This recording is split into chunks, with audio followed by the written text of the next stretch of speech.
Même quand on n'est pas fou du cinéma de Mia Hansen-Løve, c'est difficile de ne pas tomber très amoureux de Bergman Island.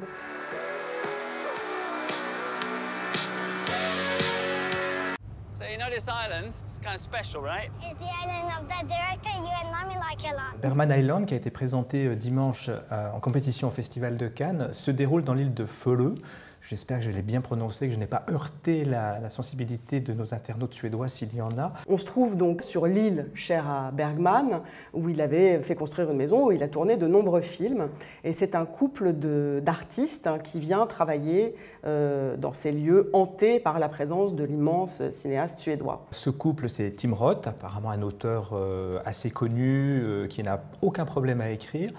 Et Vicky Krieps, son épouse, qui elle a un petit peu plus l'angoisse de la page blanche. Et voir la cohabitation de ces deux artistes qui sont mariés, qui ont un enfant, ça soulève aussi plein de préoccupations sur ce que c'est que d'être une femme artiste, d'être une femme et une mère cinéaste. Et voilà, il y a des choses extrêmement drôles qui sont dites, notamment sur Bergman, qui a fait tant de films et qui a eu 9 enfants, mais comme il s'en est pas occupé, c'est pas lui qui les élevait, bah, c'était plus facile de travailler. You do realize we're going to sleep in the bed, but if it sees from a marriage film that make millions of people divorce. Ah, shit.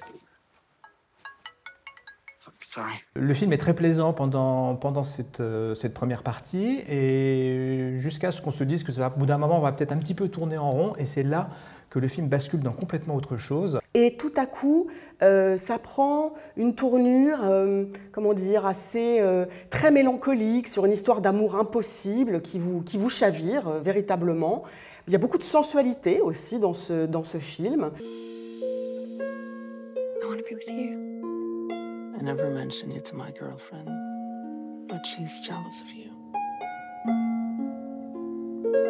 Évidemment, et elle n'en fait pas mystère, on pense à Mia Hansen-Løve et au couple qu'elle formait avec Olivier Assayas, et le film n'est pas du tout un film revanchard, c'est pas du tout un couteau dans le dos, c'est vraiment une interrogation sur ce travail d'artiste en couple, quand ça va bien pour l'un et moins bien pour l'autre, ou quand c'est extrêmement facile en apparence pour l'un et plus compliqué pour l'autre. Mia Hansen-Løve réussit à la fois à montrer un petit peu le côté ridicule de ce safari touristique sur les terres de Bergman et en même temps de donner irrésistiblement envie d'aller y passer ses prochaines vacances. C'est un film très accessible, voilà, romanesque, romantique et lumineux. Lumineux, c'est vraiment le mot. Voilà, on a envie de passer du temps dans cette lumière-là.